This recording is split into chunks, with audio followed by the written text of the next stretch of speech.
नमस्कार दोस्तों, स्वागत है आपका अपना ही यूट्यूब चैनल टुडे एग्जाम पर। दोस्तों, जैसा कि अभी प्रैक्टिस सेट की वीडियो चलाई जा रही है उन बच्चों के लिए जिनको फेज 11 का एग्जाम देना है, CGL देना है, CHSL देना है या फिर अन्य कोई एग्जाम जो TCS करवाएगा वो एग्जाम जो है आपको कंडक्ट करना है, तो आपके लिए ये वीडियो काफ़ी ही बेनिफिशियल रहने वाली है। तो चलिए दोस्तों, शुरू करते हैं आज का ये वीडियो। इस वीडियो के अंतर्गत जो भी प्रश्न होती है सभी का एक्स्ट्रा फैक्ट का डिस्कशन आपको साथ में ही मिलता है, जैसे कि मैंने आज तक आपको देते आए हैं। इससे क्या होता है, आपको अधिक से अधिक प्रश्न भी कवर हो जाती है, साथ में याद रखने की क्षमता भी बढ़ जाती है। तो चलिए शुरू करते हैं आज का ये वीडियो। पहला जो हमारा प्रश्न है, राष्ट्रीय आय आयोग का गठन कब किया गया था? देखिए, राष्ट्रीय आय आयोग का गठन जो है 1948 ईस्वी में किया गया था। CGL 2022 में इसी से रिलेटेड एक क्वेश्चन पूछा गया था कि राष्ट्रीय आय का जो है अध्यक्ष कौन थे, है ना। तो राष्ट्रीय आय के अध्यक्ष कौन थे? PC महालनोबिस। कौन थे? PC महालनोबिस। PC महालनोबिस के मॉडल पे ही सेकेंड पंचवर्षीय योजना आपका आधारित था जी। ठीक है, सेकेंड पंचवर्षीय योजना जो है ये PC महालनोबिस के मॉडल पे ही आधारित थी। ठीक है, तो ये जो है राष्ट्रीय आय जो है आयोग, इनके अध्यक्ष भी थे कौन? PC महालनोबिस। गठन कब होता है? 1948 ईस्वी के अंदर। ठीक है, इसके अलावा एक प्रश्न आप बार बार एग्जाम में देखते हैं कि देश के लिए सर्वप्रथम राष्ट्रीय आय का अनुमान किसने लगाया? तो देश के लिए जो इनकम का अनुमान लगाया सबसे पहले ये थे आपका जी दादा भाई नौरोजी। ठीक है, दादा भाई नौरोजी जो हैं ये देश के लिए सबसे पहले राष्ट्रीय आय का अनुमान लगाया था। ये आप भी जानते हैं और हम भी जानते हैं। ठीक है, लेकिन अगर आपसे पूछा जाए कि देश के लिए सबसे पहले राष्ट्रीय आय का अनुमान वैज्ञानिक पद्धति से कौन लगाया, तो फिर आपका आंसर हो जाएगा KVR राव ने। ठीक है, ये कब लगाए थे? 1931 ईस्वी में, है ना। वैज्ञानिक पद्धति जैसा कि आजकल चलते आ रहा है ना। तो देश के लिए वैज्ञानिक पद्धति के अनुसार सबसे पहले राष्ट्रीय आय का अनुमान जो लगाया था KRV राव ने लगाया था। कब लगाया था? 1931 ईस्वी में। लेकिन सीधे सीधे पूछे कि देश के लिए राष्ट्रीय आय का अनुमान सर्वप्रथम किसने लगाया, तो दादा भाई नौरोजी ने। ठीक है, दोनों बात ध्यान रखेंगे। दादा भाई नौरोजी से काफी कुछ आपको सीखने को है ना। दादा भाई नौरोजी जो है इसे grand old man of India कहा जाता है। ठीक है, धन के अपवहन सिद्धांत का जो है प्रतिपादन इन्होंने ही किया था। ठीक है, तो ये बात भी ध्यान रखेंगे दादा भाई नौरोजी के बारे में। ठीक है, अब जो ये राष्ट्रीय आय आयोग बना था इसमें तो एक आपका PC महालनोबिस साहब जो अध्यक्ष थे, है ना। इनके अलावा 2 सदस्य और थे। ठीक है, तो ये 2 सदस्य कौन थे? एक तो थे आपका DR गाडगिल जो बाद में ये भी बहुत बड़े अर्थशास्त्री थे, और KRV राव। KRV राव के बारे में मैंने अभी भी बताया कि देश में जो है वैज्ञानिक तरीके से राष्ट्रीय आय का अनुमान जो है सर्वप्रथम लगाया था कौन? KRV राव। ऐसे खाली पूछेगा कि भारत में राष्ट्रीय आय का अनुमान सबसे पहले किसने लगाया, तो दादा भाई नौरोजी ने। ठीक है, 1955 ईस्वी से ये देश में राष्ट्रीय आय का अनुमान कौन लगाते आ रहा है, तो आपका केंद्रीय सांख्यिकी संगठन। ठीक है, तो ये बात भी ध्यान रखेंगे। अभी आपसे अगर पूछा जाए कि देश में राष्ट्रीय आय का अनुमान कौन लगाते हैं, तो भाई केंद्रीय सांख्यिकी संगठन। योजना कौन बनाते थे, तो भाई योजना आयोग। लेकिन अब क्या योजना बनते हैं? तो अब नहीं बनते हैं, अब योजना आयोग ही हट गया। कब हटा था भाई? 2015 ईस्वी में। इसके जगह पे कौन सी संस्था आ गई थी, तो नीति आयोग, है ना। नीति आयोग में मैं बार बार एक चीज बताते आया हूं कि भाई 3 जो की पोस्ट है इनको जरूर ध्यान रखें कि कौन कौन है वर्तमान में, क्योंकि कभी भी पूछ देता है भाई इससे उठा के, है ना। तो 3 गो की पोस्ट कौन कौन से हैं? एक तो आपका अध्यक्ष है जी, है ना। एक आपका उपाध्यक्ष है और एक CEO है। तो अध्यक्ष तो अंडरस्टूड है आपको कि भाई PM ही होता है जो सत्ता में होते हैं। तो मनमोहन आप ये जो है आपका नरेंद्र मोदी जी जो होंगे आपके नीति आयोग के अध्यक्ष हो जाएंगे। और जब से बना है ना तब से अध्यक्ष जो है नरेंद्र मोदी साहब है, क्योंकि बदला ही नहीं है ना। 2015 से तो कायम ही है ना। इसके अलावा जो प्रथम उपाध्यक्ष है इनका नाम आपको मैं याद रखने को बताया हूं, अरविंद पनघड़िया जो है नीति आयोग के प्रथम उपाध्यक्ष बने थे। और प्रथम CEO तथा आखिरी महिला CEO, प्रथम महिला CEO जो भी कहिए, सिंधु श्री खुल्लर। वर्तमान में कौन है? सुमन बेरी जो है ये नीति आयोग के उपाध्यक्ष हैं। और आपका जो है CEO जो है ये BVR सुब्रमण्यम है जो परमेश्वरम साहब का स्थान लिए हैं। ठीक है, और ये जो सुमन जी हैं ये आपका राजीव कुमार का स्थान लिए हैं। ठीक है, तो ये सब थे कुछ आपके पहले स्लाइड से। चलते हैं हम आगे। अगला जो हमारा प्रश्न है, संविधान के अनुसूची 12 को 12 नगर जो होना, हाँ 12 जो नगर पालिका से संबंधित है में कुल कितने विषयों को शामिल किया गया है। इसे बोलते हैं हाई लेवल का क्वेश्चन जी, है ना। इसे बोलते हैं बाल के खाल निकालना। हाई लेवल की क्वेश्चन होती है ये सब, है ना। सभी छाना हुआ, प्यूरिफाई किया हुआ क्वेश्चन होती है। और आप यकीन नहीं मानेंगे, एक पीडीएफ लिखने के लिए मुझे 3 से 4 घंटा क्वेश्चनों के सिलेक्शन करने में लग जाते हैं। जो आधा जो अपनी मेरी मतलब रेस्ट वाली पीरियड होती है ड्यूटी के अलावा, इसका अधिकांश टाइम मैं इसी पे खर्च करता हूँ। ठीक है, तो आप लोगों का भी थोड़ा सा कर्तव्य बनता है कि एक लाइक, एक अपने दोस्तों में शेयर, ठीक है, ताकि मैं डिमोटिवेट ना हो जाऊं। ठीक है, तो ये जो आपका अनुसूची 12 है जो नगर पालिका से संबंधित है, मैंने आपको कितने फास्ट में समझाया था याद रखने के लिए। सभी क्रम में है, देखिए कैसे क्रम में है ना, सभी क्रम में है। मैंने आपको बताया था कि 73वां संविधान संशोधन ग्राम पंचायत, 74वां संविधान संशोधन नगर पालिका, उसी प्रकार से 11वीं अनुसूची ग्राम पंचायत, 12वीं अनुसूची नगर पालिका, उसी प्रकार से 9वीं भाग ग्राम पंचायत और 9 का ए भाग जो है नगर निगम या नगर पालिका। तो ये कितने क्रम में है ना, एकदम आराम से याद हो जाएगा जी। 2 बार देखोगे ना, ग्राम पंचायत के जस्ट अगला ट्रैप जो है ये किसका होता है, नगर पालिका का। ठीक है, और मैंने 2 आर्टिकल और बताया है, आर्टिकल 40 ग्राम पंचायत और आर्टिकल 243। इसमें क्या है, तो इसमें ग्राम पंचायत भी है और नगर पालिका भी है, ये दोनों कंबाइंड रूप से है। 243 कोई एक आर्टिकल नहीं है, ग्रुप ऑफ आर्टिकल्स हैं। ठीक है, ये विषय भी ध्यान रखेंगे। फिलहाल तो ये आपके मोटे तौर पे याद दिलाने के लिए मैं बताया। यहाँ पे जो आंसर होगा कि जो 12वीं अनुसूची है इसमें नगर पालिका से संबंधित 18 विषयों को शामिल किया गया है। इसी प्रकार से आपसे एक क्वेश्चन पूछा जाता है कि 243 जो है, यानी या फिर दूसरे लैंग्वेज में कि जो ग्राम पंचायत को जिस अनुसूची में शामिल किया गया है, यानी 11वीं अनुसूची में मैंने बताया ग्राम पंचायत है, तो इसमें कितने विषयों को शामिल किया गया है, तो इसमें 29 विषयों को शामिल किया गया भैया, है ना। ग्राम पंचायत वाले में ज्यादा विषय है, नगर निगम या नगर पालिका वाले में कम विषय है। नगर निगम वाले में 18 और ग्राम पंचायत वाले में 29 विषय को शामिल किया गया है। अब एक क्वेश्चन राइज होती है जो पिछले साल के आपके फेज 10 में पूछा गया था, है ना, कि नगर निगम का प्रमुख कौन होता है। तो भाई नगर निगम का प्रमुख कौन होता है, महापौर होता है। महाराष्ट्र वगैरह में इसे महापौर कहा जाता है। ठीक है, लेकिन इसे अगर आप अंग्रेजी में जानना चाहें तो इसे मेयर कह सकते हैं, है ना, कोई दिक्कत नहीं है, मेयर, है ना। तो ये मेयर हो जाएगा आपका कहाँ का, नगर निगम या नगर पालिका या जो भी होती है, इस प्रकार के टर्म होते हैं। जगह के अनुसार इसके नाम भी बदल जाते हैं। जैसे महाराष्ट्र वगैरह में आइएगा तो इसे नगर पालिका कहा जाता है। ठीक है, जहां जाएंगे इसके अलग अलग थोड़ी सी नाम बदल जाती है, लेकिन आपको समझ जाना है कि जो शहरी स्तर पे स्थानीय शासी निकाय है उसे नगर निगम या नगर पालिका कहते हैं, और जो ग्रामीण स्तर पे है उसे ग्राम पंचायत कहते हैं, बस और कुछ नहीं। मेयर का कार्यकाल कितने वर्षों का होता है भाई, तो 5 वर्षों का होता है। और इसके अलावा मैंने सबसे इंपॉर्टेंट बात जो आपको बताया है कि चाहे नगर निगम हो चाहे आपका ग्राम पंचायत हो,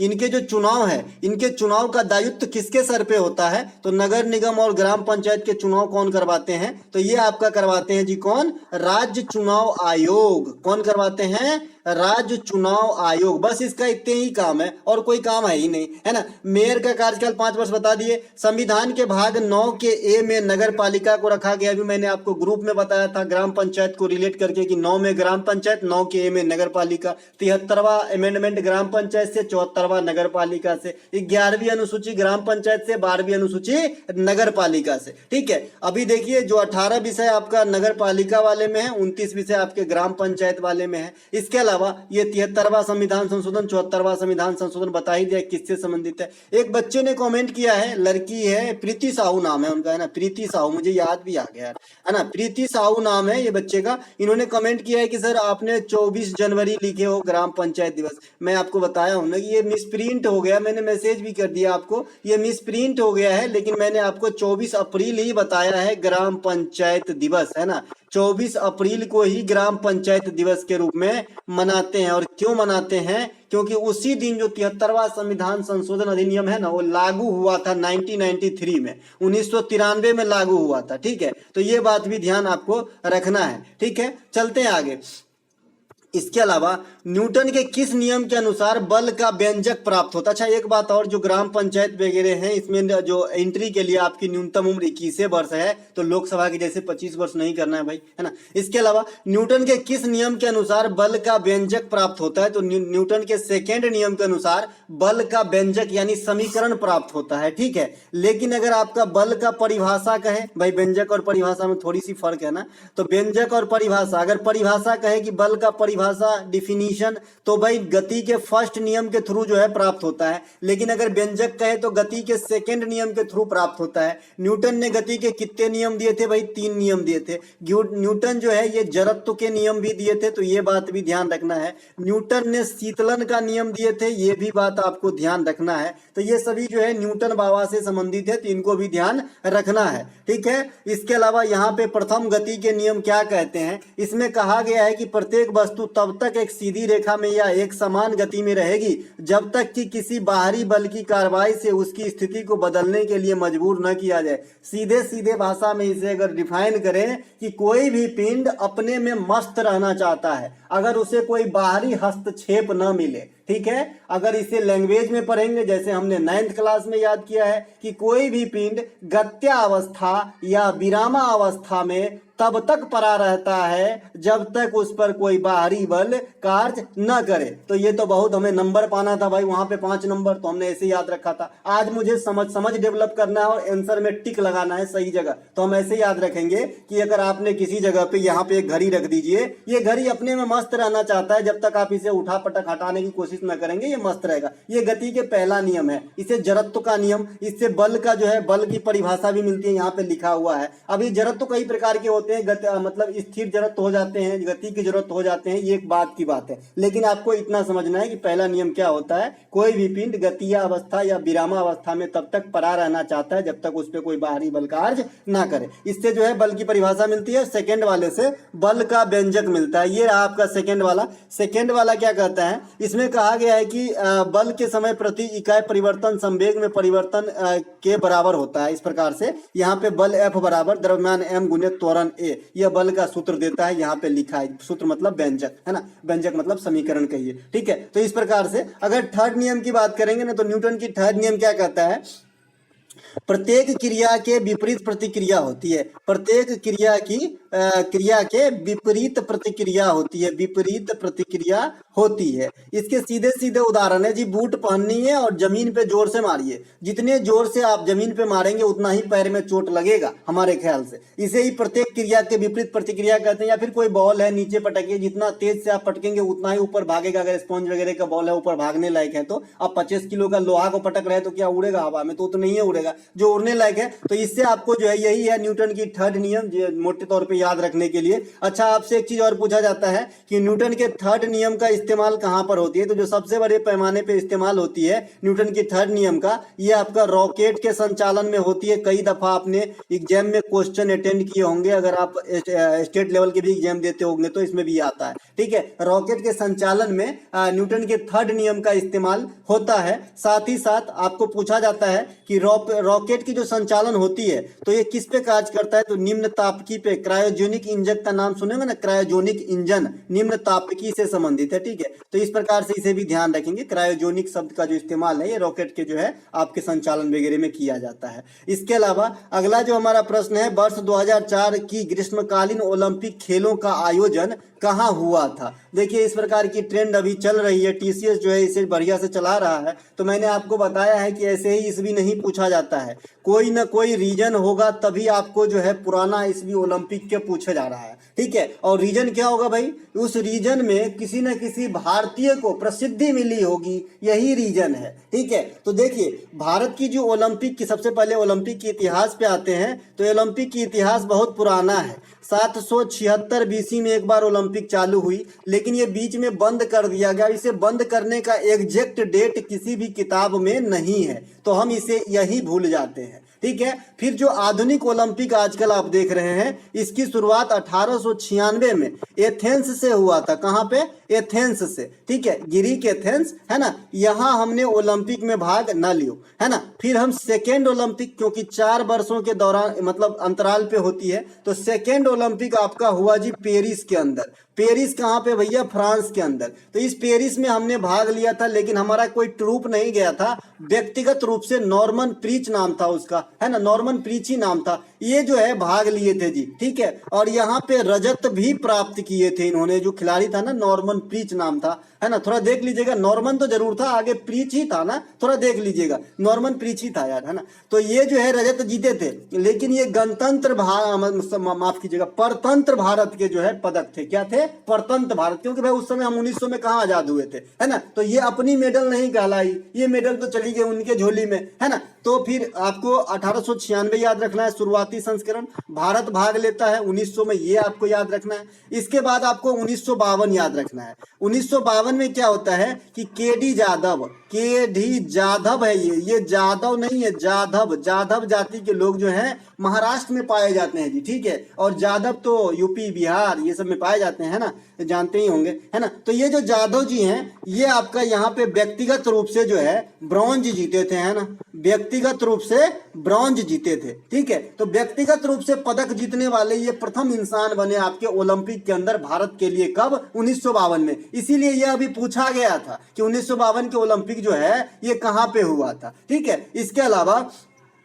आपको याद रखना है जी 2000 ईस्वी, 2000 ईस्वी ओलंपिक कहाँ पे हुआ था? तो ऑस्ट्रेलिया के सिडनी में हुआ था। यहाँ पर क्या कारनामा हुई? तो यहाँ पे जो भारोत्तोलन में कर्णो मल्लेश्वरी जो है कांस्य पदक जीती, ठीक है। कौन सी? कांस्य, है ना। और ये व्यक्तिगत रूप से प्रथम महिला बनी जो आपका ओलंपिक के अंदर पदक जीती जी, भले भी कांस्य पदक हो, लेकिन ये पहली महिला थी जो ओलंपिक में अपने दम पे यानी व्यक्तिगत रूप से जो है पदक जीती थी। ये कहाँ पे हुआ था? 2000 में, सिडनी ऑस्ट्रेलिया के अंदर। इसके बाद आपको याद रखना है जी 2004 ईस्वी। 2004 ईस्वी में क्या गुल खिले थे भाई? तो 2004 ईस्वी में मेजर राज्यवर्धन सिंह, है ना, मेजर राज्यवर्धन सिंह राठौड़ ने व्यक्तिगत रूप से रजत पदक प्राप्त किए थे, है ना। ये क्या खेलते थे भाई? निशानेबाजी, है ना, निशानेबाजी। 2004 और 2008 निशानेबाजी के लिए काफी जो है अच्छा पीरियड रहा ओलंपिक में भारत के लिहाज से, ठीक है। 2004 में कहां पे हुआ था? तो ये आपका हुआ था जी 2004 में एथेंस के अंदर, जो इस क्वेश्चन का बेस भी है, ठीक है। तो यहाँ पे क्यों पूछा जाएगा? तो राज्यवर्धन सिंह ने यहाँ पे रजत जीता था, जो व्यक्तिगत रूप से भारत के लिए पहला रजत था। अब आता है 2008 की ओलंपिक। 2008 की ओलंपिक क्यों इंपॉर्टेंट है? क्योंकि यहाँ पे भारत को व्यक्तिगत रूप से गोल्ड मिला था। किसके द्वारा? अभिनव बिंद्रा साहब के द्वारा। किस खेल में? शूटिंग के अंदर। ये शूटिंग के अंदर, ठीक है। किस खेल में? शूटिंग के अंदर। शूटिंग लिख लीजिएगा, शूटिंग, ठीक है। तो ये बात भी ध्यान रखेंगे, ये 10 मीटर एयर राइफल शूटिंग में जो है इनको मिला था। और ये वाला खेल जो होता है ना, ये बीजिंग चाइना के अंदर होता है। इसके अलावा 2000 ईस्वी की ओलंपिक बता ही दिए कि कर्णो मल्लेश्वरी जो है यहाँ पे पदक प्राप्त करने वाली प्रथम महिला बनी थी, तो इस प्रकार से इन्हें भी ध्यान रखना है। और अभी वाला जो ओलंपिक हुआ था टोक्यो में 2020 वाला जी, कब कराए गए थे? 2021 में। किस कारण से? तो कोरोना में डिले के कारण से। तो यहाँ पे भारत को 7 पदक प्राप्त हुए थे, है ना। इसमें कितना? 1+2+4 के रेशियो में प्राप्त हुए थे, जिसमें एगो गोल्ड जो है एथलेटिक्स नीरज चोपड़ा के द्वारा भाला फेंक में मिला था, है ना। इस प्रकार से नीरज चोपड़ा जो है सेकेंड गोल्ड मेडलिस्ट बने ओलंपिक के अंदर व्यक्तिगत रूप से, ठीक है। तो ये बात भी ध्यान रखेंगे। आगामी ओलंपिक कहाँ होगा जी? 2024 के अंदर। तो ये भी होगा आपका पेरिस के अंदर। कहां पे होगा? पेरिस के अंदर। अगर इसे याद रखने में तकलीफ है तो जहां भारत एंट्री किया था 1900 में, उसी जगह फिर से हो जाएगा आपका ओलंपिक खेल, ठीक है। तो ये था ओलंपिक का कुछ इतिहास, इसे ध्यान रखेंगे। इसके अलावा शोभा नायडू किस शास्त्रीय नृत्य की जो है प्रमुख नृत्यांगना है? देखिए, शोभा नायडू की मृत्यु हो गई थी 2020 ईस्वी में, इसीलिए ये इंपोर्टेंट क्वेश्चन बन सकता है। शोभा नायडू जो है ये कुचिपुड़ी नृत्य से संबंधित है ना। कुचिपुड़ी जो है ये आंध्र प्रदेश का प्रमुख शास्त्रीय नृत्य है। मैंने शास्त्रीय नृत्य 8 बताया हूं, आप लोग मुझे 8 में से कम 5 तो कॉमेंट कीजिए भाई, है ना। 5 तो कॉमेंट कर दीजिए, 8 कर दीजिए तो और सोने पे सुहागा, फिर मेरी तरफ से चॉकलेट की पार्टी मिलेगी आप लोगों को, है ना। इसके अलावा शोभा नायडू को भारत सरकार के द्वारा 2001 में पद्म श्री दिया गया था और 1991 में संगीत नाटक अकादमी पुरस्कार भी इन्हें दिया गया है, ठीक है। तो इन दोनों पुरस्कार भी ध्यान रखें, क्योंकि आजकल एग्जामिनर जो है टीसीएस वाले बहुत चालाक है ना। इन्होंने पूछना है कि भाई इनको पद्म श्री कब मिला, पद्म भूषण कब मिला, पद्म विभूषण कब मिला। थोड़ा सा ध्यान रख लीजिएगा, क्या जाता है आपका, थोड़ा अच्छे से पढ़ लीजिए ना। बच्चे लोग क्या होगा, जब मैं अभी प्रैक्टिस सेट करवा रहा हूँ ना तो अटेंड नहीं करेगा। जब एग्जाम में यही क्वेश्चन आ जाते हैं ना तो कोई किसी से सुनता है कि पहले कमेंट देखता है कि सर बार आप तो बताए थे, तो दूसरे बच्चे तब आके जो है तब देखना स्टार्ट करता है, फिर कुछ दिन रिदम से देखेगा फिर भूल जाएगा। एग्जाम जैसे ही दूर है तो ये भी दूर हो जाते हैं पढ़ाई से। ऐसा नहीं करना है, आपको टच में रहना ही। मैं ये नहीं कहता हूँ कि सिर्फ मेरा ही कंटेंट पढ़िए, आप खुद से पढ़िए, जहां पढ़ते हैं वहां भी पढ़िए, लेकिन मेरा भी पढ़िए, क्योंकि मैं आपको, आप ईमानदारी से, मैं कितनी बार एक ही बात बताऊं, मैं प्यूरीफाई कंटेंट देता हूं जिसमें मैं काफी मेहनत करता हूं जी। किसी किताब से उठा के आपको नहीं पढ़ाता हूं। अगर हूबहू किसी किताब में अगर आपको मिल जाए, ऐसा तो नहीं है कि मैं मतलब मैं जादूगर हूं कि मैं खुद से प्रोड्यूस करता हूं, ऐसा नहीं है। मैं भी सोच सोच के ही लाता हूं, किसी किताब वगैरह से ही खोज के लाता हूं, लेकिन ये बड़े मंथन के बाद लाता हूं, ठीक है। शोभा नायडू के बारे में समझिए। आपने अभी अभी अटेंड करा क्वेश्चन जी एमटीएस के अंदर, गुरु वेम्पति चिन्ना, है ना, ये किससे संबंधित है? तो ये भी कुचिपुड़ी से संबंधित है और इनकी ही शिष्या थी, शिष्या थी किसकी? गुरुपति वेम्पति चिन्ना की। कौन? शोभा नायडू। इनकी मृत्यु हो गई जी 2020 ईस्वी में, ध्यान रखेंगे। कुचिपुड़ी का कुछ अन्य कलाकार है जैसे यामिनी कृष्णमूर्ति। ये यामिनी कृष्णमूर्ति जो है कुचिपुड़ी के साथ भरतनाट्यम भी कर लेती है, तो इन्हें भी ध्यान रखें। इनके अलावा लक्ष्मी नारायण शास्त्री, राधा रेड्डी, राजा रेड्डी, मैंने बता ही दिया भाई, रेड्डी फैमिली जो भी है ना, रेड्डी फैमिली, दीपिका रेड्डी भी हो जाएगा, ये जो भी हैं ये कुचिपुड़ी करती है। स्वपन सुंदरी, वेदांतम सत्यनारायण को पूछा गया था, ये भी आपका कुचिपुड़ी से संबंधित है। इसके अलावा मैंने आपको कुछ क्लू बताया एग्जाम के अंदर, जब याद न रहे तो कैसे करोगे शास्त्रीय नृत्य की कैरेक्टर डिसाइड? तो भाई सिंह सरनेम रहेगा ना, सिंह और झावेरी बहन, सिंह और झावेरी बहन रहेगा, तो आपको कहाँ के साथ जाना है? मणिपुर चला जाना है, मणिपुरी में चला जाना है, ठीक है, मणिपुरी में। इसके अलावा मैंने आपको बताया था कि महाराज सरनेम रहेगा तो कैसे जाना है? तो महाराज सरनेम रहना है तो आपका कथक के साथ जाना है, जो आपका उत्तर भारत का शास्त्रीय नृत्य है। इसके अलावा मैंने अभी भी बताया कि रेड्डी फैमिली है तो किसके पास चले जाना है? कुचिपुड़ी के पास चला जाना है। इसके बाद मैंने आपको बताया है कि महापात्रा, इसके अलावा आपका महापात्रा हो जाएगा सुजाता महापात्रा, गुरु केलुचरण महापात्रा, एक और है जी महापात्रा के साथ साथ, है ना। तो ये दोनों आपके उड़ीसी में चला जाना है। फिलहाल महापात्रा याद रखिए, उड़ीसी के साथ जो है जाना है। तो इस प्रकार से कुछ कुलिये मिल जाएंगे जो आप ऑप्शन छांट सकते हो, ठीक है। चलते हैं आगे। उसके अलावा 3-4 लेडी है जिनको जरूर ध्यान रखिए। सितारा देवी कथक से है ना, सितारा देवी कथक से है। कलावती देवी, चारू माथुर, बिंबावती देवी, ये सभी के सभी मणिपुरी से है, ठीक है, तो इन्हें भी ध्यान रखेंगे। चलते हैं आगे। इसके अलावा समुद्री तट के किनारे की भूमि का तापमान दिन के समय किस कारण से कम हो जाती है? देखिए, समुद्र के जो तट से लगे हुए जो इलाका होता है वहां दिन के समय जो तापमान में गिरावट दर्ज की जाती है, ये आपका समुद्र समीर के कारण की जाती है। समुद्र समीर और थल समीर का नाम आपने सुना होगा, कभी कभी एग्जाम में पूछ दिया जाता है, तो आपको थोड़ी बहुत जानकारी जरूर 3-4 चीज के बारे में, मैंने एक बताया था आपको कि अपसौर के बारे में जानकारी रखना है, उपसौर के बारे में जानकारी रखना है, इक्विनॉक्स क्या होता है ये आपको जानकारी रखना है ना। ये सब जो आपका ज्योग्राफिकल टर्म है इनको जरूर ध्यान रखना है। अल्नीनो लानीनो क्या होता है ये भी ध्यान रखना है ना। तो इतनी थोड़ा जो लिखा उसके बारे में बता दूं। ये अपसौर क्या होता है? जब सूर्य अपनी स्थिति से पृथ्वी के रिगार्ड में अधिक दूरी पे हो उसे अपसौर कहते हैं। डेट फिक्स है, 4 जुलाई को होता है, 4 जुलाई को अपसौर होता है। उपसौर क्या होता है? तो उपसौर जो है ना, उपसौर ये आपका सूर्य जब पृथ्वी के रिगार्ड में कम दूरी पे होते हैं, यानी वास्तविक दूरी से कम दूरी पे होती है, ये भी डेट फिक्स है जी, 3 जनवरी को होता है, ठीक है। उपसौर जो है 3 जनवरी और अपसौर जो है 4 जुलाई को होता है, ठीक है। इसके अलावा मैंने अभी आपको बताया कि भाई इक्विनॉक्स क्या होता है, ये आपको अंग्रेजी के अंदर भी काम आता है। इक्विनॉक्स क्या होता है? तो इक्विनॉक्स क्या होता है? जब डे और नाइट का जो है ड्यूरेशन जो है सेम होता है तो इसे इक्विनॉक्स कहा जाता है। ये हो गया आपका, है ना। एक उपभू और अपभू भी होता है जो चंद्रमा के रिलेशन में होता है, तो आपको वहां तक से आज तक क्वेश्चन नहीं पूछा है। इसके अलावा आपको ज्वार भाटा किसके कारण आता है ये जरूर ध्यान रखना है, क्योंकि यहां से बार बार क्वेश्चन बन रही है। ज्वार भाटा जो है ये आपका, मैंने बताया है कि सूर्य और चंद्रमा और पृथ्वी की अट्रैक्शन के कारण होती है। अगर तीनों ऑप्शन में है ना तो तीनों वाला ज्यादा लगाइएगा, ज्यादा आंसर सही होगा, है ना। अगर एक गो है तो एक को सही है, दोनों है कंबाइंड रूप से प्लस में कि सूर्य और चंद्रमा के कारण, तो ये भी सही है। और सूर्य और चंद्रमा और पृथ्वी तीनों का रोल बता रहा है ऑप्शन में, तो ये भी सही है, ठीक है। तो जो सबसे ज्यादा वाला ग्रुप है सूर्य, चंद्रमा और पृथ्वी में, उनको आंसर करना है ज्वार भाटा वाले में। ज्वार भाटे का टाइम भी फिक्स है जी, 12 घंटा 26 मिनट के बाद जो है रिपीटिशन होती है।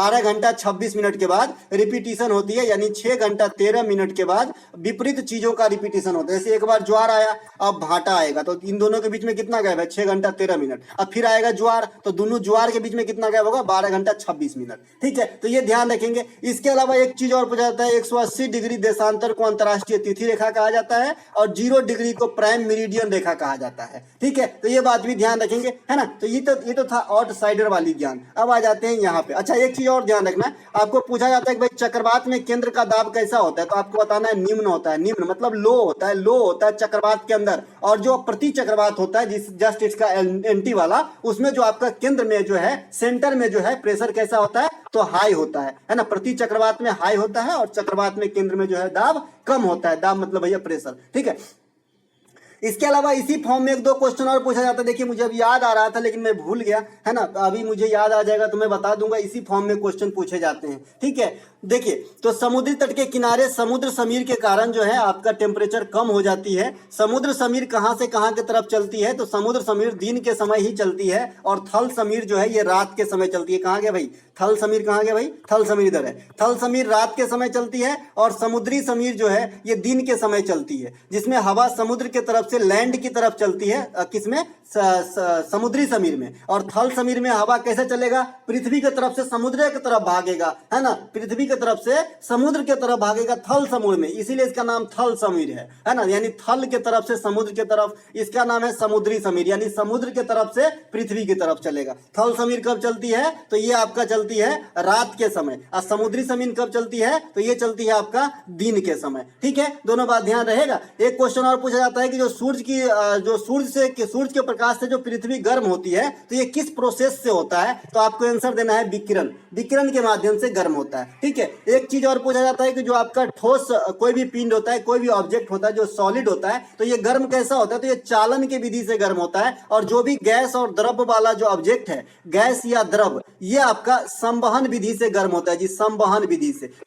विधि से गर्म होता है। अब ये चालन से गर्म होना समझते हैं कि नहीं समझते? देखिए, जैसे चाय का सस्पेन है, आप पकड़ते रहते हैं चाय का सस्पेन चूल्हा पे, तो धीरे धीरे ये डंटियों गर्म हो जाता है ना। तो इसके अंदर कौन सी प्रोसेस होती है? तो चालन वाली, इसीलिए ये गर्म हो गया ठोस ऑब्जेक्ट। समझ गए ना, ये मैं समझा रहा था। इसके अलावा सूरज के प्रकाश को पृथ्वी तक पहुंचने में लगभग कितना समय लगता है? तो 500 सेकेंड लगता है। इसे मिनट में व्यक्त करेंगे तो 8 मिनट 8 छक्के 48, 8 मिनट 20 सेकेंड लगेगा, है ना। तो लगभग 8 मिनट लिखा रहता है। ठीक है, चलते हैं आगे। अगला हमारा प्रश्न, अनुच्छेद 65 का संबंध किससे है? तो अनुच्छेद 65 का संबंध है भैया कि जब राष्ट्रपति किसी भी कारण से, या तो डेथ के कारण से, मृत्यु हो गई है, या देश के बाहर गए हैं, या किसी अन्य कारण से इनके जब पद वैकेंट हो, तो उस समय उपराष्ट्रपति जो है राष्ट्रपति के चार्ज में होते हैं। ये आर्टिकल 65 बताता है। साथ ही साथ ये भी बताता है कि ये मैक्सिमम 6 मंथ तक ही रह सकता है। अगर आपसे कोई पूछे कि राष्ट्रपति के अनुपस्थिति में उपराष्ट्रपति राष्ट्रपति के जैसा एक्ट कितने समय तक कर सकते हैं, तो अधिकतम 6 महीने तक। 6 महीने के अंदर ही दूसरी राष्ट्रपति अगर डेथ हो गया है तो, या फिर पद से हटा दिए गए हैं तो सिलेक्ट कर लेना होगा। ठीक है, भारतीय संविधान के अनुच्छेद 52 में राष्ट्रपति की बात करी गई है। 52 से लेकर 61 तक डायरेक्ट राष्ट्रपति से संबंधित है। मैंने बताया है पकानी कोका दुओ दशम। इसके अलावा राष्ट्रपति का क्षमादान 72 में है, राष्ट्रपति का अध्यादेश 123 में है, राष्ट्रपति महान्यवादी से संबंधित 76 में है ना। ये सब आपको जरूर ध्यान रखना है जी। राष्ट्रपति के बारे में कुछ आर्टिकल, राष्ट्रपति का ज्वाइंट सीटिंग जो लोकसभा और राज्यसभा को बुलाते हैं 108 में है, लेकिन अध्यक्षता स्पीकर करते हैं। दोस्तों, टाइम जो है आपके लिए यहाँ पे मैंने नहीं रखना चाहिए। आप जो है अच्छी क्लास में जो है बैठे हैं, तो यहाँ पे टाइम मत देखिए। ये वीडियो काफी बेशक लंबी हो जाती है, लेकिन मुझे भी मजा आ रहा है आपको पढ़ाने में, तो आपको भी थोड़ा मजा लेना पड़ेगा। ठीक है, राष्ट्रपति कार्यपालिका का प्रधान होता है और संसद के अभिन्न अंग होते हैं राष्ट्रपति, ये तो आप भी जानते हैं, है ना। और तीनों सेनाओं का प्रमुख भी होते हैं राष्ट्रपति। ठीक है, अब देखिए, मैंने आपको बताया कि राष्ट्रपति कार्यपालिका का प्रधान होता है, लेकिन यहाँ पर मैंने आपको बताया था कि इसमें इंफेसाइज कर दिया जाए भाई, इसमें एक चीज और लगा दिया जाए कि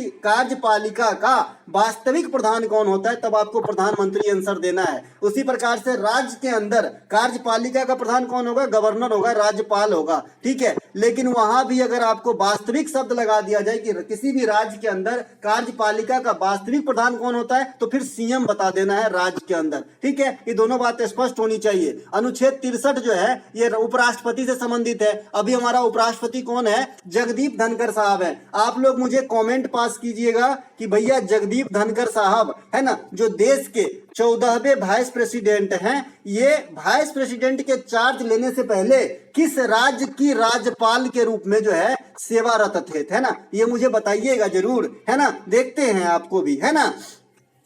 राष्ट्रपति के चुनाव में लोकसभा, राज्यसभा तथा राज्य के विधानसभा के निर्वाचित सदस्य भाग लेते हैं। यहाँ पे फोकस कीजिएगा, निर्वाचित सदस्य। अब ये निर्वाचित सदस्य और मनोनीत सदस्य तो आप जानते ही हैं। निर्वाचित मतलब जिसका सिलेक्शन चुनावी प्रोसेस से हो, मनोनीत मतलब जिसको एज इट इज उठाया और कोई भी विशेष जो बड़ा अथॉरिटी है उनको जो है डिप्यूट कर दिया। जैसे आपको जो है राज्यसभा के अंदर 12 सदस्य राष्ट्रपति लाते हैं और मनोनीत कर देते हैं, जो कला संगीत आदि के क्षेत्र में जो है अपनी अच्छी परख रखती हो, है ना। उपराष्ट्रपति के चुनाव में कौन भाग लेते हैं? तो उपराष्ट्रपति के चुनाव में संसद के सभी सदस्य भाग लेते हैं, चाहे तो निर्वाचित हो, मनोनीत हो, कोई फर्क नहीं पड़ता है ना। इसमें विधानसभा का कोई रोल नहीं है उपराष्ट्रपति वाला में, जो भी ध्यान रखना है। विधानसभा का रोल जो है ये आपका राष्ट्रपति के चुनाव में होते हैं। उपराष्ट्रपति राज्यसभा के पदेन सभापति भी होते हैं, ये बात भी ध्यान रखना है। साथ ही मैंने बताया उपराष्ट्रपति, वाइस प्रेसिडेंट और आपका प्रेसिडेंट से जो भी चुनावी विवाद राइज होगा, इसकी निपटारा ओनली सुप्रीम कोर्ट ही करेगा, इससे नीचे वाला कोर्ट करेगा तो इनके गरिमा का हास होगा। इसके अलावा अगला प्रश्न हमारा,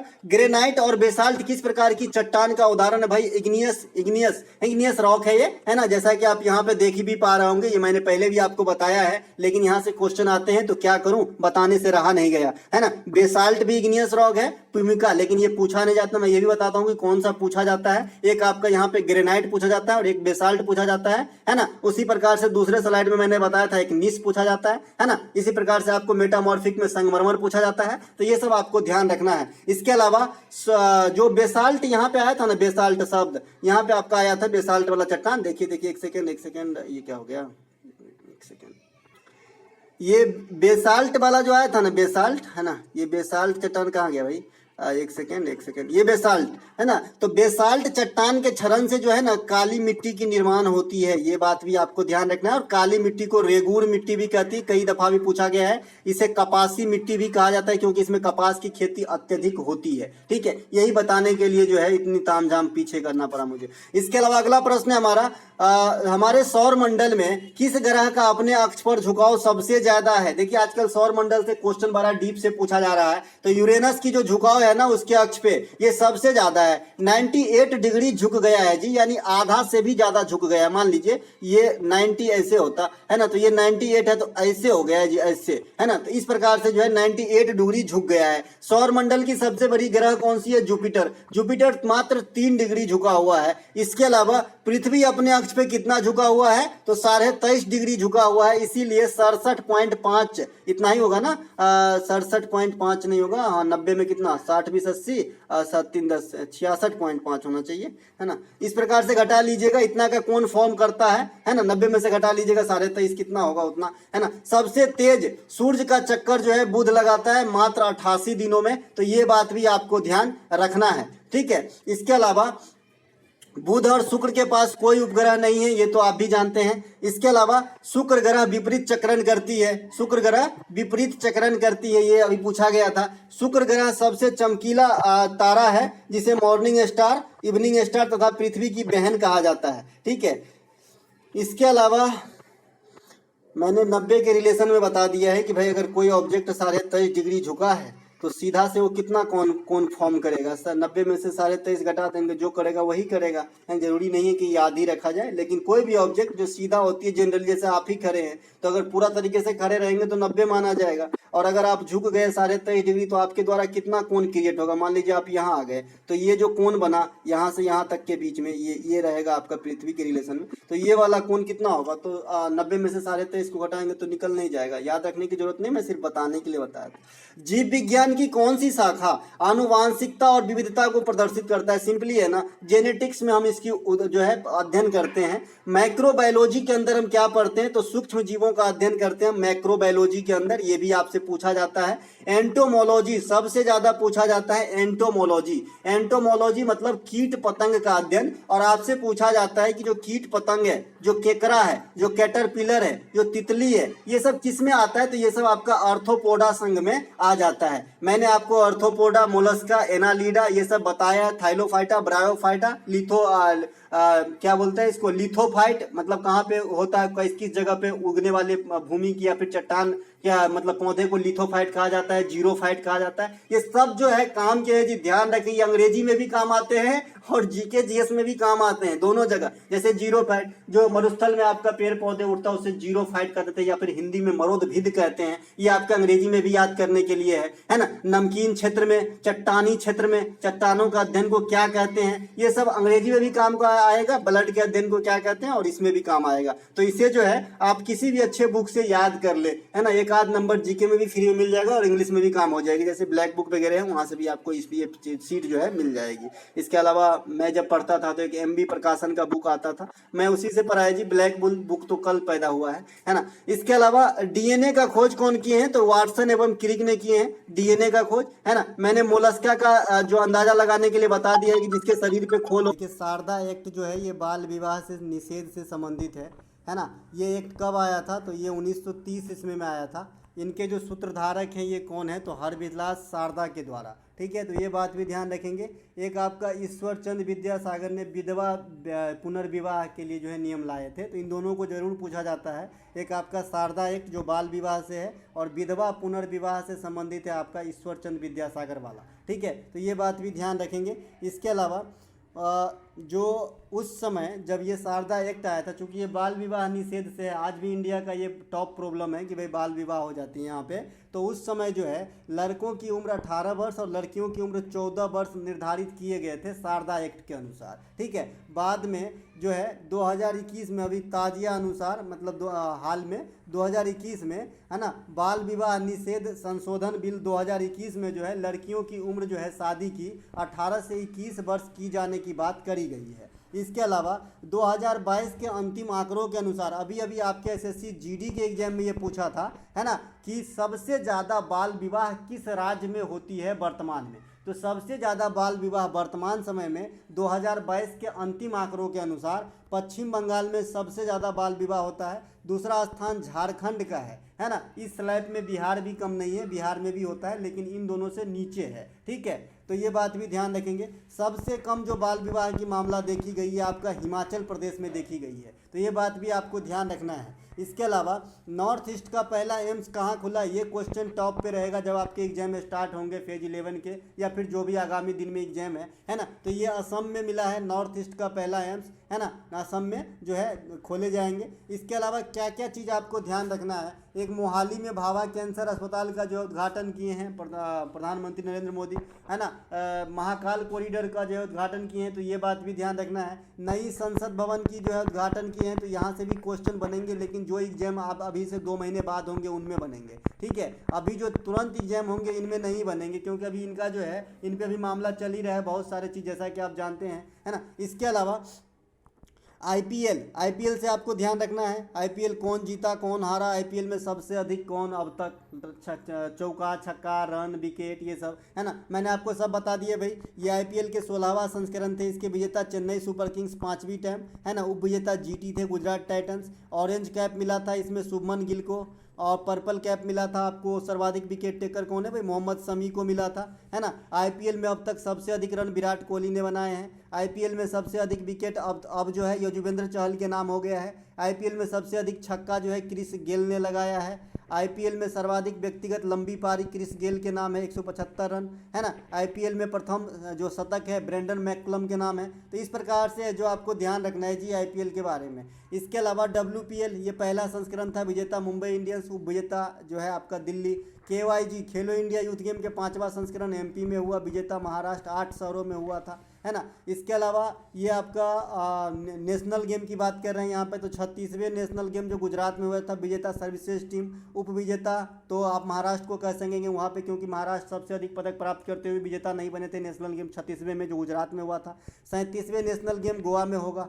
ये आपका हॉकी वर्ल्ड कप ये आपका उड़ीसा में हुआ था, इसके विजेता जर्मनी है। ये आपका फीफा महिला वाला ऑस्ट्रेलिया और न्यूजीलैंड में अभी जो है हो रही है। इसके अलावा हो रही नहीं, अभी होंगे, है ना। इसके अलावा फीफा पिछला ध्यान रखना है जो कतर में हुआ था 22 में पुरुष वाला, विजेता अर्जेंटीना और विजेता फ्रांस, तो इन्हें भी ध्यान रखें थोड़ी बहुत करंट से खेल के क्षेत्र में। और 2024 का जो आपका IC 2023 का जो आपका ये होगा ICC वर्ल्ड कप, ये भारत में ही होगा, ये बात भी ध्यान रखना है। कन्नूकुरी वैद्यनाथन का संबंध किस वाद्य यंत्र से है, तो ये वायलिन बजाते हैं, ठीक है। वाद्य यंत्र लगभग 3 प्रकार के होते हैं, वैसे तो और भी होते हैं क्योंकि स्थानीय वाद्य यंत्र इतने हैं जो अब गिनती के नहीं है, लेकिन अब जो है सभी विलुप्त होने के कगार पे है, जो जनजातीय समुदाय द्वारा बना के खुद से बजाए जाते हैं। बहुत से के तो नाम भी प्रचलित नहीं है, लेकिन फिर भी बजाए जाते हैं। लेकिन जो बेसिकली हम पढ़ते हैं वो 3 प्रकार के वाद्य यंत्र होते हैं, धन वाद्य यंत्र, सुशीर वाद्य यंत्र और तंत्री वाद्य यंत्र। मैंने आपको पहचानने का तरीका बता दिया है। वायलिन से जो अन्य कलाकार है, संगीता राजन है, TN कृष्णन है, L सुब्रमण्यम है, ये सब वायलिन प्ले करते हैं। पंडित राम नारायण, सबरी खान, वजीर खान, आसिफ अली खान, सुकूर खान, ये सब जो है सारंगी बजाते थे। ब्रिजभूषण काबरा को पूछा गया था अभी, विश्वमोहन भट्ट, ये दोनों जो है गिटार के जो है प्रमुख प्लेयर हैं। इसके अलावा भूरे लाल खान हारमोनियम बजाते हैं, अप्पा जुलगांवकर भी हारमोनियम बजाते हैं, इन्हें भी ध्यान रखेंगे, अप्पा जुलगांवकर, है ना। अन्नपूर्णा देवी को अभी अभी पूछा गया था, ये सुरबहार से संबंधित है ना, सुरबहार एक प्रकार के वाद्य यंत्र। इसके अलावा सिक्किम में किस नृत्य में मुखौटा पहनकर नृत्य किया जाता है, तो सिक्किम के अंदर लामा नृत्य या छम नृत्य। देखिए छम जो है ना, सिक्किम के अंदर कई प्रकार के नृत्य होता है ना। एक तो याक छम होता है, एक लामा छम होता है ना। तो छम जो है ये नहीं देखेंगे खाली एक को होता है, और भी होता है। तो लामा छम होता है या फिर लामा कहिए या छम नृत्य कहिए, इसमें मुखौटा पहन के जो है नृत्य किया जाता है। इसमें जो है बौद्ध धर्म के लोग भाग लेते हैं, और किस उत्सव पे होते हैं, तो पंग उत्सव पे होते हैं। इसके अलावा चूफाट एक लोक नृत्य है सिक्किम के अंदर, जो लेचपा समुदाय के द्वारा किया जाता है। जैसे कि आप जानते हैं कि लेचपा और भूटिया ये दोनों जो जनजाति समुदाय है सिक्किम में काफ़ी जो है मात्रा में पाए जाते हैं। जैसे बाईचुंग भूटिया जो फुटबॉलर है, ये भी कहाँ से हैं, समझते हैं आप, है ना। तो ये ध्यान रखेंगे। इसके अलावा गारो खासी जयंतिया के द्वारा भी अपना अपना अलग अलग त्यौहार सेलिब्रेट किया जाता है मेघालय के अंदर, जो मैंने आपको बता रखा है, क्योंकि क्वेश्चन आजकल ऐसे ही रिलेट करके पूछा जाता है कि भाई फला समुदाय के द्वारा कौन से किए जो है फोक डांस किए जाते हैं। सिक्किम के प्रमुख त्यौहार जो है लोसांग है, ये तिब्बती चंद्र कैलेंडर के अनुसार सेलिब्रेट किए जाते हैं। ये भी बौद्ध धर्म के त्यौहार हैं लोसांग। और मैंने एक बार बताया लोसार, ये लोसार आपका जो है हिमाचल प्रदेश, ये आपका अरुणाचल प्रदेश और आपका लद्दाख, ये भी बौद्ध धर्म के त्यौहार हैं, ठीक है। इसके अलावा जो लोसांग है जो सिक्किम के अंदर होते हैं, ये आपका 5 दिनों तक चलती है जी। आजकल दिन भी पूछ लेता है कितने दिन तक चलता है, मैंने आपको बता रखा है कि भाई पोंगल 4 दिन, छठ पूजा 4 दिन, मेदराम यात्रा 4 दिन, इन तीनों को एक ही जगह बताया था, है ना। इन तीनों को जो है एक ही जगह बताया था। नागालैंड का सबसे बड़ा त्यौहार हॉर्नबिल, जो त्योहारों का त्यौहार भी कहलाता है, 10 दिन, है ना। गंगा सागर मेला 2 दिन। इस प्रकार से आपको ध्यान रखना है जी, है ना, इस प्रकार से आपको ध्यान रखना है। चलते हैं आगे। इसके अलावा अगला जो हमारा प्रश्न है, अच्छा धनु यात्रा कल बताया था भाई, धनु यात्रा भी बताया था, इनको भी ध्यान रखेंगे। धनु यात्रा 11 दिन चलती है उड़ीसा के अंदर, है ना, तो ये बात भी ध्यान रखेंगे। इसके अलावा मोहम्मद गजनबी ने सोमनाथ मंदिर पर जब 1025 में आक्रमण किया तो उस समय वहाँ का शासक कौन था, यानी गुजरात का शासक कौन था, क्योंकि सोमनाथ मंदिर कहाँ पे है, गुजरात में। तो उस समय जो है भीमदेव का शासन था, किसका, भीमदेव का। अब इस फॉर्म में जो भी क्वेश्चन आज तक एग्जाम में बने आपके पास है ना। भीमदेव कहाँ का शासक था, काठियावाड़ का। देखिए आपसे पूछा जाता है कि काठियावाड़ी प्रायद्वीप कहाँ पे है, तो ये आपका है गुजरात के अंदर। कच्छ भी गुजरात के अंदर है, सौराष्ट्र भी गुजरात के अंदर है, ठीक है। अब आपसे पूछा जाता है कि तैमूरलंग के आक्रमण के समय भारत पर किसके शासन थे या दिल्ली पर किसके शासन थे, क्योंकि उस समय दिल्ली ओवरऑल हुआ करता था। भारत के शासन कहिए या दिल्ली की शासन कहिए, बात बराबर होती थी सल्तनत काल में, ठीक है। तो उस समय जो है नसरुद्दीन मोहम्मद तुगलक के शासन था। ये ईस्वी था आपका जी 1398 ईस्वी, जब आपका तैमूरलंग का आक्रमण हुआ था भारत में। एक आपका मोहम्मद बिन कासिम आक्रमण किए थे 712 ईस्वी में। उस समय किसके शासक थे भारत पे, तो उस समय शासन था आपका दाहिर का, ठीक है। शासक कौन थे, दाहिर। इसके अलावा आपसे एक प्रश्न पूछा जाता है कि हूनों के आक्रमण को किस गुप्त शासकों ने असफल कर दिया था, यानी हूनों के आक्रमण को रोकने में सफल हुए थे, ये गुप्त शासक कौन है, स्कंदगुप्त। यानी कहने का मतलब है कि हूनों का आक्रमण किसके काल में हुआ, तो स्कंदगुप्त के काल में। भाई जब आक्रमण करेगा तब ना रोकेगा भाई, कि अपने आप जाके उसको बोलेगा तू मत कर, ऐसा थोड़ी होता है। पहले किया होगा तब रोकने का श्रेय पाया है ना। तो इससे मतलब ऐसे भी क्वेश्चन बन सकता है कि हूनों का आक्रमण किस गुप्त शासक के काल में हुआ, तो स्कंदगुप्त के काल में, ठीक है। इसके अलावा किसी पिंड का संवेग किस पर निर्भर करता है। अब संवेग की फार्मूला अगर आपको आता है तो आप इजी वे में बना दोगे। तो भाई संवेग का फार्मूला क्या होता है ना, मास गुने वेलोसिटी। पी बराबर क्या होता है, मास गुने वेलोसिटी। यानी द्रव्यमान गुने वेग, जहाँ एम क्या है मास है ना, मास माने द्रव्यमान, v माने वेलोसिटी माने वेग है ना। तो संवेग जो है ये दोनों पर निर्भर करता है, द्रव्यमान और मतलब वेलोसिटी पे, ठीक है, क्योंकि इसका फॉर्मूला से स्पष्ट है, मास गुने वेलोसिटी। संवेग का जो एसआई मात्रक होता है, यूनिट होता है, ये किलोग्राम मीटर प्रति सेकंड होता है। अब कैसे आप इसको निकालते हैं ये भी निकालना आना चाहिए। देखिए मास गुने वेलोसिटी आपका क्या होता है, संवेग की फार्मूला होती है ना जी, मास गुने वेलोसिटी। तो द्रव्यमान को क्या होता है किलोग्राम, द्रव्यमान का क्या होता है किलोग्राम, और वेग का क्या हो जाएगा, चाल बराबर क्या होता है समय बराबर दूरी बटा चाल, तो चाल बराबर क्या हो जाएगा दूरी बटा समय। तो दूरी को आप कैसे मापते हैं मीटर में है ना, और समय को क्या मापते हैं समय में, तो समय नीचे आएगा यही ऊपर में जाएगा तो सेकेंड इनवर्स हो जाएगा। तो इसीलिए किलोग्राम मीटर सेकेंड इनवर्स या फिर किलोग्राम मीटर प्रति सेकेंड ऐसे आप लिख सकते हैं। गतिज ऊर्जा का सूत्र आपको जरूर याद होना चाहिए, 1/2 mv² होता है, क्योंकि इससे एक क्वेश्चन पूछा जाता है कि किसी पिंड की वेग अगर बढ़ा दिया जाए, वेलोसिटी को दुगुना कर दिया जाए तो गतिज ऊर्जा पे क्या प्रभाव पड़ेगा, तो चौगुना हो जाता है। ये कैसे होता है कि अगर मान लीजिए गतिज ऊर्जा कैनेटिक एनर्जी का फॉर्मूला क्या होता है 1/2 mv², लेकिन अगर आप v के जगह पे 2v रख के होल स्क्वायर करेंगे और 1/2 m तो रखेंगे ही रखेंगे, खाली वेग बढ़ा है तो 1/2 m4v² हो जाएगा। तो 1/2 mv² तो सूत्र होता है, ये 4 अलग हो गया ना, तो 4 गुना बढ़ जाएगा अगर वेग दुगुना कर दोगे तो, ठीक है। इसके अलावा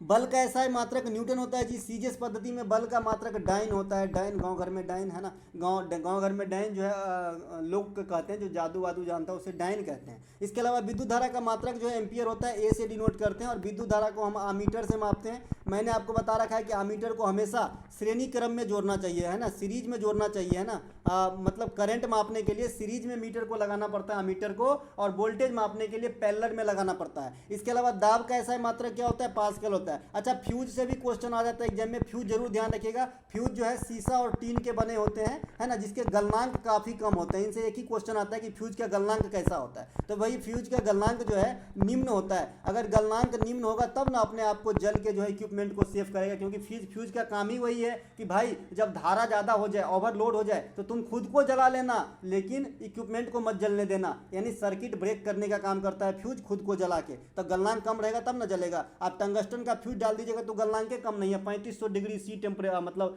सेल्सियस है टंगस्टन का गलनांक। तो भाई कितना भी हैवी करंट आने दो है ना, कहाँ जल रहा है, सब कुछ राख कर देगा, तब लास्ट में अपने जलेगा है ना। तो ऐसा थोड़ी होगा। तो फ्यूज जो है शीशा और टीन के बने होते हैं जिसके गलनांक निम्न होते हैं, ठीक है। निम्नलिखित को कालक्रम अनुसार सजाइए। स्वदेशी आंदोलन है, स्वराज पार्टी का गठन है, चौरा चौरी हत्याकांड है, कैबिनेट मिशन का आगमन है, क्रिप्स मिशन है। इस प्रकार से आपको सजाना है। अगर इस भी आता है पता तो आप जरूर सजा लेंगे। आज के लिए ढर्रा हो गया, ऐसे क्वेश्चन पूछे जाते हैं। तो भैया स्वदेशी आंदोलन 1905 में हुआ था। बंगाल विभाजन जब सुनिश्चित हुआ था ना, तो इसके शोक में जो है स्वदेशी आंदोलन मनाया गया था, ठीक है। इसके अलावा बंगाल विभाजन किसके काल में हुआ था, ये ध्यान रखें, कर्जन के काल में है ना। कब हुआ था 1905 में, ठीक है। इसके अलावा बंगाल विभाजन निरस्त कब होती है 1911 में, किसके काल में, हार्डिंग के काल में। इसके अलावा स्वराज पार्टी की गठन कब होती है 1923 में, किसके द्वारा, मोतीलाल नेहरू और चित्तरंजन दास के द्वारा। कि कब हुआ था, असहयोग आंदोलन जब बंद हो गया था। असहयोग आंदोलन कब बंद हुआ था 1922 में बंद हुआ था, ठीक है। किस कांड के कारण, चौरा चौरी हत्याकांड के कारण, ठीक है। अगला यही चीज है, चौरा चौरी हत्याकांड कब हुई थी तो 1922 में, इसी के कारण असहयोग आंदोलन को बंद करना पड़ा था।